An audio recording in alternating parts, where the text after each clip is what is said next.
Morning all my dear student Gurukul coaching centre YouTube channel में मैं रवि मिश्रा आप सभी का स्वागत करता हूं। आज हम लोग एक्सरसाइज 5.3 के क्वेश्चन नंबर 19 से क्वेश्चन को देखेंगे। अगर आप चैनल पर नए हैं तो चैनल को सब्सक्राइब करें, वीडियो को लाइक करें और अपने दोस्तों को शेयर करें। तो चलिए देखते हैं। क्वेश्चन नंबर 19 है, 200 लट्ठों को ढेरी के रूप में इस प्रकार रखा जाता है। सबसे नीचे वाली पंक्ति में 20 लट्ठे, उससे अगली पंक्ति में 19 लट्ठे, उससे अगली पंक्ति में 18 लट्ठे इत्यादि। तो ये 200 लट्ठे कितनी पंक्ति में रखे गए हैं तथा सबसे ऊपरी पंक्ति में कितने लट्ठे हैं। यानी यहाँ पे हम लोग क्या करना है, क्वेश्चन में दिया है कि टोटल 200 लट्ठे रखे गए हैं, ठीक है। और 200 लट्ठे में सबसे निचली वाली पंक्ति में 20 लट्ठे रखे गए हैं, उसके ऊपर वाली पंक्ति में 19 लट्ठे, उसके ऊपर वाले पंक्ति में 18 लट्ठे, इस तरह करके 200 लट्ठे रखे गए हैं। तो कितनी पंक्तियां होंगी और सबसे ऊपरी वाली पंक्ति में कितने लट्ठे होंगे, इस क्वेश्चन को हम लोग अब देखेंगे। कि 200 लट्ठे को एक ढेरी में इस प्रकार रखा जाता है, तो लट्ठों की कुल संख्या कितना है बाबू? लट्ठों की कुल संख्या, लट्ठों की कुल संख्या, लट्ठों की कुल संख्या कितना बाबू? 200। और बोला गया है कि सबसे निचली पंक्ति में 20 लट्ठे रखे जाते हैं। सबसे निचली पंक्ति में 20 लट्ठे रखे जाते हैं बाबू। तो सबसे निचली पंक्ति में लट्ठों की संख्या ये हो गया बाबू। सबसे नीचे वाली पंक्ति में लट्ठों की संख्या कितने हैं बाबू? 20, ठीक है। A1 हो गया, या पहला पंक्ति हुआ। दूसरी पंक्ति में लट्ठों की संख्या यानी A2 कितना है जी? 19, ठीक है। फिर तीसरी पंक्ति में दिया है कितना है? 18। हम D निकाल लेंगे। क्या निकालेंगे बाबू? D लिख लेंगे। इसलिए D बराबर क्या हो जाएगा? A2 minus A1। A2 का मान है 19 और A1 का मान है 20। 20 माइनस प्लस माइनस तो माइनस 20 में 19 हो जाएगा, क्या हो जाएगा? 1। यानी D का मान हो गया क्या? -1, ठीक है।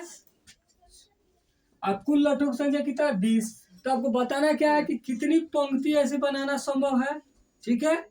और सबसे ऊपर वाली जो पंक्ति होंगी उसमें कितने लट्ठे होंगे, ठीक है। यानी आपको क्या करना है बाबू? पंक्ति की संख्या, पंक्ति की संख्या यानी क्या करना है आपको बाबू? n ज्ञात करना है, ठीक है। और सबसे ऊपरी पंक्ति में लट्ठों की संख्या यानी an हुआ बाबू। नहीं, यह बता देना, an हो गया सबसे ऊपरी पंक्ति, सबसे अंतिम पंक्ति यानी सबसे अंतिम पद, उसको समझिए कि वहां पे कितना लट्ठा होगा वो आपको ज्ञात करना है। तो हम लोग लेंगे, चूंकि बाबू यह क्या है? कुल लट्ठों की संख्या यानी Sn है। क्या है? Sn है। यह कुल जो लट्ठों की संख्या दिया है क्या है बाबू? Sn है। Sn कितना दिया है बाबू? तो 200 दिया है। इसी का हम सारा लेंगे, हम लिखेंगे चूंकि Sn बराबर कितना है बाबू? 200। यहाँ Sn का सूत्र लिख लेंगे, क्या होता है बाबू? n/2 into 2a plus n-1 into d बराबर कितना है जी? 200। अब n/2, तो n का मान कितना है बाबू? तो आपको मालूम नहीं है, वो आप लोग ज्ञात कर देते हैं। n/2 ऐसे ही रहने दीजिए।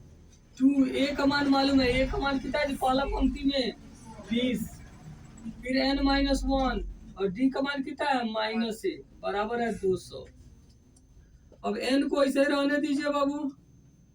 इधर देखते हैं, 20 से 2 में गुना होगा, 20 दूनी 40, प्लस माइनस यहाँ गुना होगा, प्लस माइनस माइनस, n एकम n, अब माइनस माइनस प्लस, 1 एकम 1 बराबर 200। और 2 भाग कर इधर क्या करेगा? गुना। n और क्या हो गया? 40 और 1 मिल कितना हो गया? 41, अब माइनस n बराबर हो गया 400, ठीक। अब n से 41 में गुना होगा तो कितना हो जाएगा 41n, माइनस n से n में गुना होगा तो क्या हो जाएगा n स्क्वायर बराबर हो गया 400। कोई दिक्कत? अब इस सबको हम उस साइड में भेजते हैं तो इस साइड में कुछ नहीं बचेगा तो क्या बचेगा 0, और इस सबको उधर भेज रहे हैं बाबू, तो माइनस n स्क्वायर इधर जाएगा तो क्या हो जाएगा प्लस n स्क्वायर। अच्छा ये 41n के पहले कोई साइन नहीं है तो क्या है प्लस, तो दूसरे साइड में जाएगा तो क्या हो जाएगा माइनस 41n, और यहाँ पे पहले ही से क्या है 400, 400 पहले कोई साइन नहीं है तो कौन साइन है प्लस, प्लस 400। अब इसको सजा ले रहे हैं, इसको हम पहले टोटल इस टर्म वाले को पहले या इस टर्म वाले को बाद में लिख लेंगे, जैसे n square minus 41n plus 400 बराबर क्या हो गया। ठीक, अब इसको ऐसे कैसे बनाते बाबू, तो इससे क्या करेंगे 400 में गुना करेंगे, 1 से 400 में गुना होगा, गुना करने पर कितना आएगा 400। अब 400 को ऐसे तोड़ना है कि जोड़े तो माइनस 41 है और गुना करे तो कितना आ जाए, गुना करे तो कितना आ जाए 400। इसके लिए 400 का हम गुणनखंड तोड़ देंगे बाबू, तो 2 से कितना हो जाएगा 200, फिर 2 से 100, फिर 2 से 50, फिर 2 से 25। एक बार चेक कीजिए, 2 दूनी 4 दूनी 8 दूनी 16, 2 दूनी 4, 4 दूनी 8, 8 दूनी 16, 16 25 जोड़िए तो कितना हो रहा है 41 आ जा रहा है। लेकिन यहाँ 41 प्लस पर आपको 41 किस पे चाहिए माइनस में, तो दोनों को पहले माइनस कर देंगे, 25 को पहले भी माइनस और 16 को पहले भी माइनस, और माइनस माइनस भी जुड़ जाएगा और चिन्ह माइनस का ही रहेगा। अब माइनस 16 गुना माइनस 25 तो माइनस माइनस गुना कर देता है प्लस, और 16 गुना 25 कितना होगा 400। ठीक है, तो क्या हो गया बाबू n square minus 16n minus 25n plus 400 बराबर क्या हो गया बाबू 0। अब यहाँ कॉमन ले लेंगे, n यहाँ भी है n यहाँ भी है, तो n कॉमन ले लिए, तो यहाँ क्या बच गया जी n, n निकलेगा तो क्या बचा n, हमारे से यहाँ से n निकलेगा तो क्या होगा 16, फिर यहाँ सिर्फ n बचाना, तो n का अलावा यहाँ पे क्या है माइनस 25 हम कॉमन ले लेंगे, तो यहाँ क्या बच गया n। अभी देखिए माइनस 16 गुना माइनस 25 होता है 400, तो 400 में से माइनस 25 निकल गया तो क्या बच गया जी माइनस 16 बराबर क्या हो गया 0। अब क्या है बाबू n माइनस 16 यहाँ भी, n माइनस 16 यहाँ भी, तो n माइनस 16 कॉमन ले लीजिए, यहाँ क्या बच गया n, यहाँ क्या बच गया माइनस 25 बराबर 0, n माइनस 16 बराबर 0 n माइनस 25 बराबर 0। अब n माइनस 16 जाएगा तो उधर क्या हो जाएगा प्लस 16, n माइनस 25 इधर जाएगा तो क्या हो जाएगा प्लस 25। तो यहाँ तो दोनों पॉजिटिव आया, तो यहाँ पे हम कोई अमान्य नहीं लिख सकते हैं, क्योंकि दोनों मान पॉजिटिव है तो दोनों मान को हमको लेना पड़ेगा। अब n का मान रख कर हम क्या करेंगे, सबसे ऊपरी पंक्ति वाले में लट्ठों की संख्या ज्ञात करेंगे। ठीक है, तो यहाँ से मिटा देते बाबू, ये रफ था। ठीक है,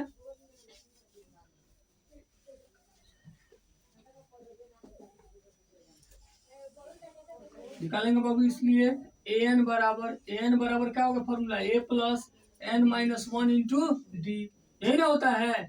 जब मान लीजिए हम n का मान क्या ले रहे हैं, जब n का मान हम ले रहे हैं 16 चाहे 25 ले रहे हैं, 25 चाहे 16 कोई ले सकते हैं, जब n का मान लीजिए हम पहले 25 से ले रहे हैं, क्या ले रहे हैं 25, ऐसे आप 16 भी ले सकते हैं, मतलब दोनों बारी बारी आपको मान लेना होगा। n का चूंकि 2 मान आया है और दोनों पॉजिटिव है तो आपको दोनों लेकर an ज्ञात करना होगा, तो n बराबर plus n minus 1 into D. अब a का मान कितना है बाबू, a का मान कितना है ऊपर सबसे वाली पंक्ति में कितना है 20।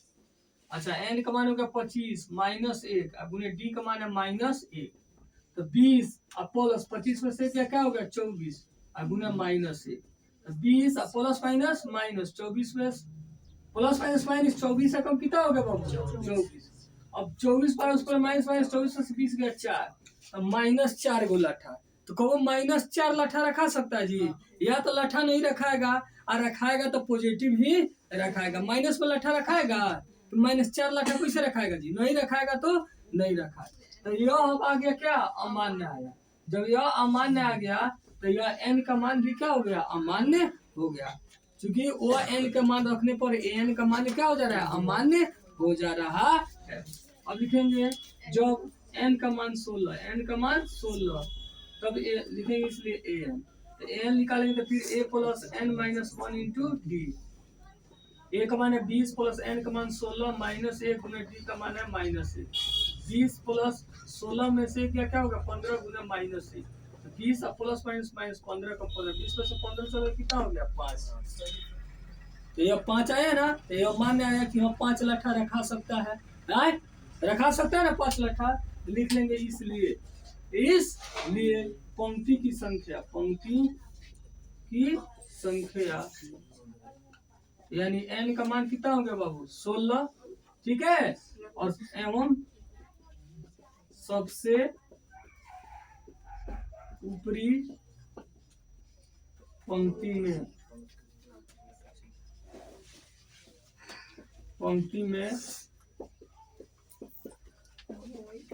लट्ठों की संख्या यानी an का मान कितना हो गया जी 5 हो गया, ठीक है। सबसे अंतिम पंक्ति में 5 लट्ठा रखा सकता है और टोटल 200 लट्ठा हो तो उसको 16 पंक्ति में रखा जा सकता है। इस तरह हम लोग का क्वेश्चन नंबर 19 हो गया। क्वेश्चन नंबर 20 है, एक आलू दौड़ में प्रारंभिक स्थान पर एक बाल्टी रखी हुई है जो पहले आलू से 5 मीटर की दूरी पर स्थित है तथा अन्य आलुओं को सीधी रेखा में परस्पर 3 मीटर की दूरी पर रखा गया है। तो इस रेखा पर 10 आलू रखे गए हैं। जैसे यहाँ पे रखा गया है कि पहला बाल्टी से पहला जो आलू रखा गया वो 5 मीटर की दूरी पर रखा गया है। उसके बाद से प्रत्येक आलू को 3-3 मीटर की दूरी पर रखा गया है और ऐसे करके 10 आलू को रखा गया है। प्रत्येक प्रतियोगी बाल्टी से चलना प्रारंभ करती है, निकटतम आलू को उठाती है और उसे लाकर वापस आकर दौड़कर बाल्टी में डाल देती है। यानी यहाँ से बाल्टी जो है, बाल्टी से कोई भी प्रतियोगी चलना शुरू करता है और आलू को उठाता है और ला करके फिर बाल्टी में डाल देता है। फिर दूसरा आलू के पास जाता है, फिर वहाँ से उठाता है और फिर लाकर उसे बाल्टी में डाल देता है। वैसे ही सारे आलू को बारी बारी डाला जाता है, ठीक है। उसे उठाकर वापस बाल्टी में डाल देती है और यह ऐसा तब तक करती है जब तक कि सभी आलू बाल्टी में न आ जाए। इससे प्रतियोगी को कुल कितनी दूरी दौड़नी पड़ेगी यह हमें ज्ञात करना होगा। तो क्या बोला गया कि बाल्टी से प्रतियोगी दौड़ता है और आलू को उठाता है फिर इसमें डालता है, यानी एक दूरी को क्या कर रहा है 2 बार तय कर रहा है। एक बार जा रहा है दौड़ करके, फिर दोबारा वहाँ से उठा कर ला करके उसमें डाल रहा है, ठीक है। एक आलू दौड़ में प्रारंभिक स्थान पे एक बाल्टी रखी हुई है, ठीक है, और जो पहले आलू से 5 मीटर की दूरी पर रखा गया है, ठीक है, तथा अन्य आलू एक सीधी रेखा में 3 मीटर की दूरी पर रखा गया है और इस प्रकार 10 आलू को रखा गया है। तो आपको क्या करना है, प्रत्येक प्रतियोगी, अब देखिए बाबू क्या किया गया है, यहाँ प्रतियोगिता किया जा रहा है। यहाँ पे एक बाल्टी रखा गया है बाबू, क्या किया गया है, एक बाल्टी रखा गया है।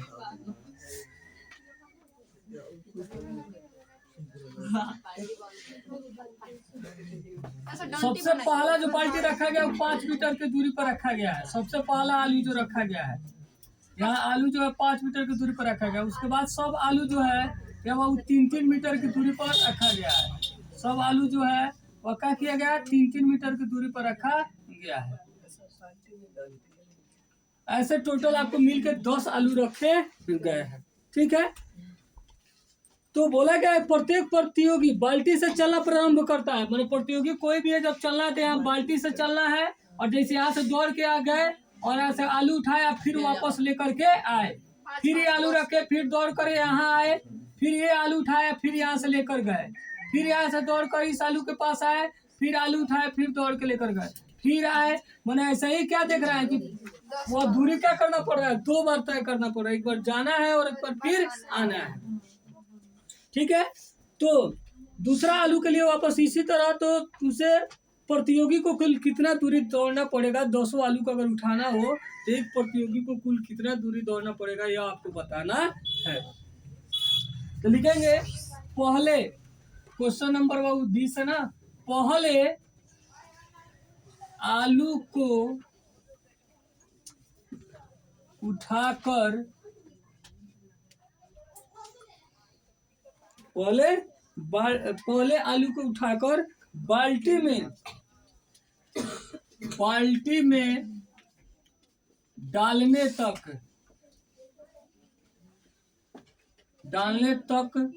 तय की गई दूरी, यानी A1 हो जाएगा बाबू। कितना हो जाएगा जी? तो पहले आलू को उठाकर बाल्टी तक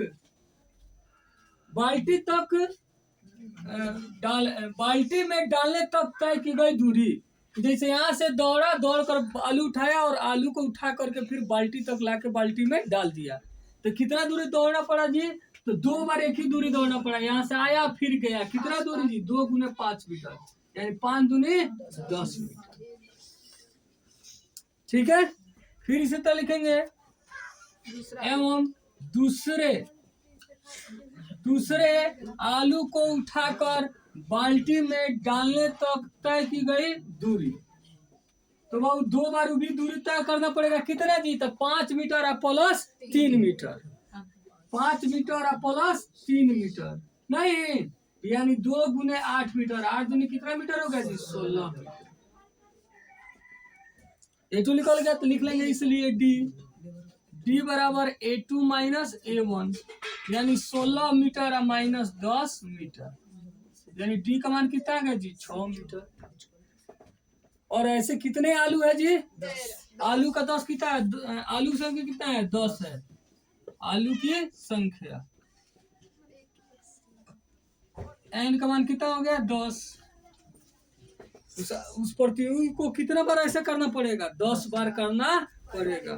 ठीक है, तो दिया है कि इस प्रतियोगी को कुल कितना दूरी दौड़ना पड़ेगी, तो लिखेंगे इसलिए प्रतियोगी द्वारा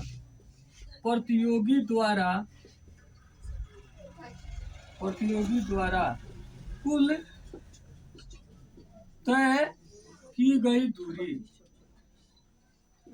तो कितना दूरी तय करना पड़ेगा जी? तो टोटल सबका योग ना निकालेंगे, तो ऐसा ज्ञात कर देंगे कि मैंने बार बार दौड़ा तो टोटल कितना, तो सबका योग ज्ञात कर देंगे। तो ऐसा निकाल देंगे। ऐसा बराबर क्या हो जाएगा? तो n/2 into 2a plus n-1 into d। तो n का मान कितना है जी? आलू कितना है? 10 बार प्रतियोगी को दौड़ना है, बट्टा 2 2a पहले बार में कितना दूरी तय कर रहा है? 10 मीटर प्लस n-1 तो 10 माइनस 1, और डी का मान कितना है? 6 मीटर। 2 से कितना बार कट गया जी? 5, और 10 गुना कितना होगा? 20 मीटर, और 10 में से क्या होगा? 9 गुना 6 मीटर। तो 5 20 मीटर और प्लस 9 6 54 मीटर। तो 5 गुना कितना होगा? गुना करेंगे तो कितना हो जाएगा जी? 74 मीटर। 9 6 54 और 20 मिल कितना होगा? 74। अब गुना कर देंगे बाबू। 4 5 20, हाथी लगा 2 और 5 7 35 और 2 37, 370 मीटर। यानी प्रतियोगी को कुल कितना दूरी तय करना पड़ेगा? 370 मीटर दूरी तय करना पड़ेगा पूरे 10 आलू को उठाकर डालने में। तो इस तरह हम लोग क्वेश्चन नंबर 20 को देख लिए और हमारा एक्सरसाइज 5.3 क्या हुआ? समाप्त हुआ।